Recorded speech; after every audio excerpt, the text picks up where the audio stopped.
तो देखिए, भारी बारिश और व्यवस्था पानी पानी। दरअसल बारिश भारी हो चुकी है और व्यवस्था पानी पानी है। हम ऐसा इसलिए कह रहे हैं क्योंकि दिल्ली एनसीआर के साथ साथ पूरे हरियाणा में हुई झमाझम बारिश से लोगों ने राहत की सांस तो ली है, लेकिन कई जगह ये बारिश लोगों के लिए आफत भी बन गई है।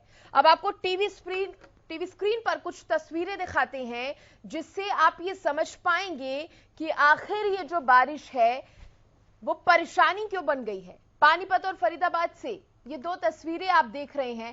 पहली तस्वीर में आप देख सकते हैं ये जो पानी सड़कों पर भर चुका है, जो जलभराव की स्थितियां जो बन गई हैं, उससे लोगों को कितनी समस्याएं हो रही हैं। दूसरी तस्वीर फरीदाबाद से है, जहां पर कई जगह जलभराव की समस्या देखने को मिली है। लोगों घुटनों घुटनों तक पानी भरा है, जिसमें से लोग चलने को मजबूर हो रहे हैं। इसके अलावा साइबर सिटी गुरुग्राम में भी रुक रुक कर बारिश का दौर सुबह से ही जारी है। और इन्हीं तस्वीरों को देखकर हम कह रहे हैं कि बारिश भारी और उसके आगे व्यवस्थाएं पानी पानी हो चुकी हैं। तो बारिश का जब भी मौसम आने वाला होता है, मॉनसून दस्तक देता है, उससे पहले उम्मीद की जाती है प्रशासन से कि वो तैयारियां पूरी कर ले। लेकिन जब प्रशासन की तरफ से तैयारियां पूरी नहीं की जाती तो कुछ इस तरह की तस्वीरें सामने आती हैं। इस समय हम पानीपत के बस स्टैंड पर, मैं आपको बता दूं कि देखिए, देर रात जो है अचानक बारिश हुई और बारिश होने के बाद यहाँ के क्या हालात हैं ये आप देख रहे हैं। यहाँ पर बस स्टैंड पर 2 से 3 फुट पानी है, लोगों को आने जाने में दिक्कत हो रही है। और सबसे बड़ी चौंकाने वाली बात यह कि जिस तरीके से नगर निगम प्रशासन के साथ पुख्ता दावे किए गए थे, उन्होंने बारिश का पुख्ता इंतजाम किया है, कहीं आपको जल भराव नहीं मिलेगा। मैं आपको यह भी बता दूं, चाहे संजय चौक हो, घुआना मोड़ हो, पानीपत की ऐसी कोई जगह नहीं है जहां पर इस तरीके का जल भराव आपको देखने को ना मिले। और सबसे बड़ी बात देखिए, बस स्टैंड से लोगों को आने जाने के लिए जिस तरीके से लोग बाग हरिद्वार जा रहे हैं, बसें आ रही हैं, तो आप खुद अंदाजा लगा लीजिए कि यहाँ पर जो है किस तरीके से बस अड्डा जो है तालाब का रूप ले चुका है। और सबसे बड़ी बात, यहाँ पर अभी एक ही बारिश हुई है, आने वाले समय में मानसून की बहुत बारिशें बताई हैं, जिसको लेकर आप खुद अनुमान लगाएं कि आने वाले समय में यहाँ पर क्या कुछ होने वाला है। देखिए, मैं अपने कैमरामैन को कहूंगा, बहुत सी सवारियां वहां खड़ी हैं, आने जाने के लिए बसें रुकी हुई हैं, लेकिन जाए तो जाए कहां से। अगर आपको जाना है तो आपको किश्ती भी तैयार करनी होगी। तो ये चीजें सब आप हरियाणा न्यूज के माध्यम से देख रहे हैं। जो प्रशासनिक अधिकारी लगातार दावे करते थे, उनके दावों की पोल पट्टी आज अपने आप खुल रही है। वो देख सकते हैं कि किस तरीके से यहाँ जलथल है। पानीपत में यहाँ ही नहीं, चारों तरफ आप चलेंगे तो कहीं ना कहीं आपको 2 से 3 फुट पानी नजर आएगा, जिससे आने जाने वाले लोगों को काफी प्रॉब्लम का सामना करना पड़ रहा है। जितेंद्र शर्मा, हरियाणा न्यूज। तो देखिए, पानीपत से हमारे सहयोगी ने आपको तस्वीरें दिखाई, कितनी दिक्कतों का सामना लोगों को करना पड़ रहा है।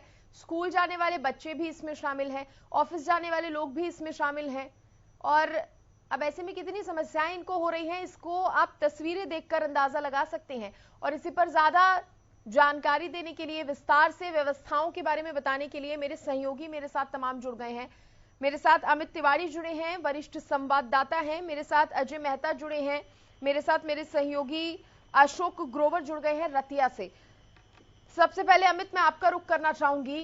तस्वीरें हमने देखी और दिखाई भी, बारिश आई, हमने राहत की सांस ली, लोगों ने गर्मी से राहत की सांस ली, लेकिन अब जो तस्वीरें हम देख पा रहे हैं, घुटनों घुटनों तक पानी भरा हुआ है। ये पोल खोल रही हैं व्यवस्थाओं की। निश्चित रूप से सृष्टि, जब आपने कहा कि व्यवस्था पानी पानी है और जब बारिश की बूंदें धरती पर गिरती हैं तो वे राहत बननी चाहिए, राहत का काम करती भी हैं।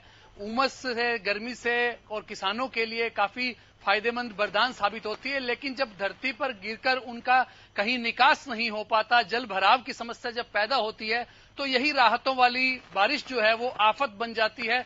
और पूरे प्रदेश की कमोबेश स्थिति यही है। अगर आप ऐलनाबाद से चलकर अगर फरीदाबाद तक की बात कर ले, या बहादुरगढ़ से चलकर नारायणगढ़ तक की बात कर लें, तो पूरे प्रदेश में स्थिति ऐसी ही है। हरियाणा में जिस प्रकार से आबादी और सुविधाएं आबादी बढ़ी, उस हिसाब से सुविधाएं नहीं बढ़ पाई।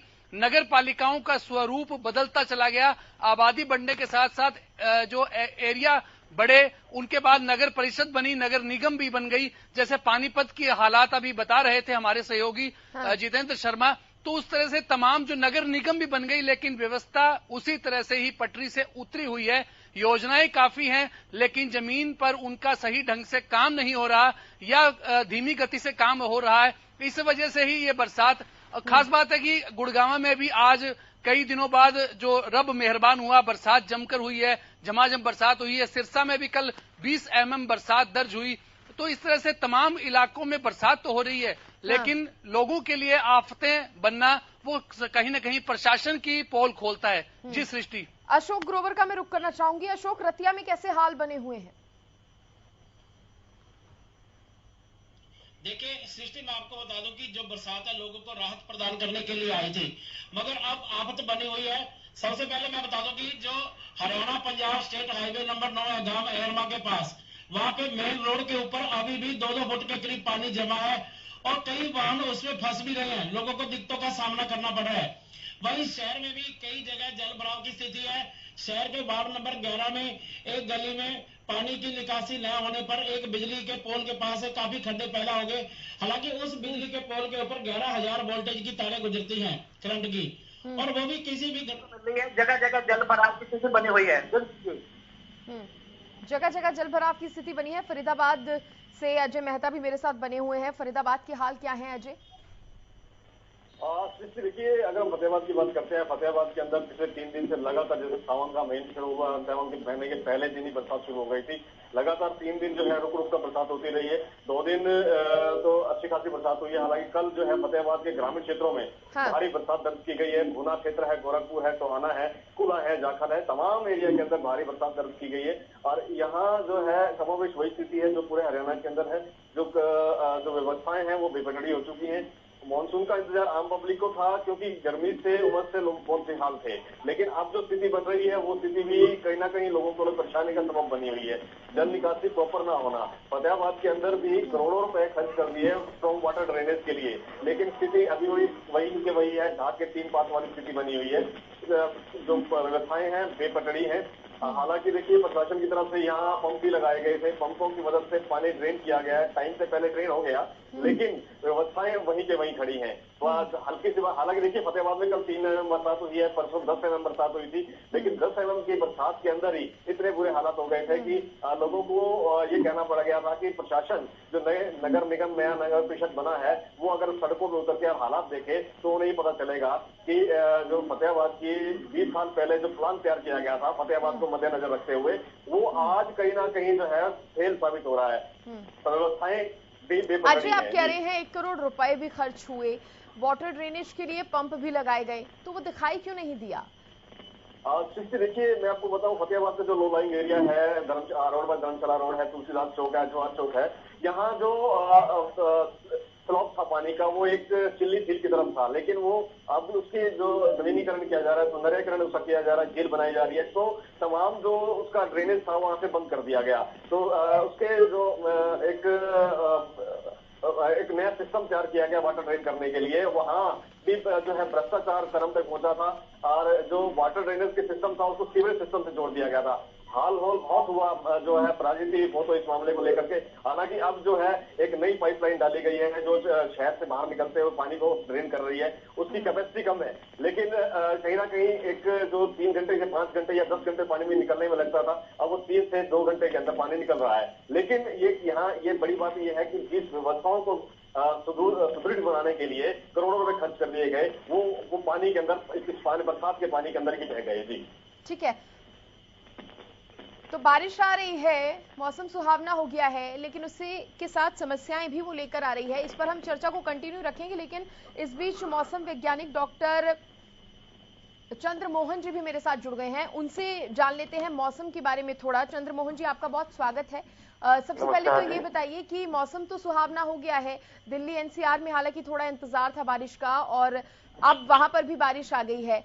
कब तक इसी तरह की राहत जो है वो बनी रहेगी, और बारिश की अगर बात करें तो कब तक झमाझम बारिश का जो आनंद है वो लोगों को मिलता रहेगा?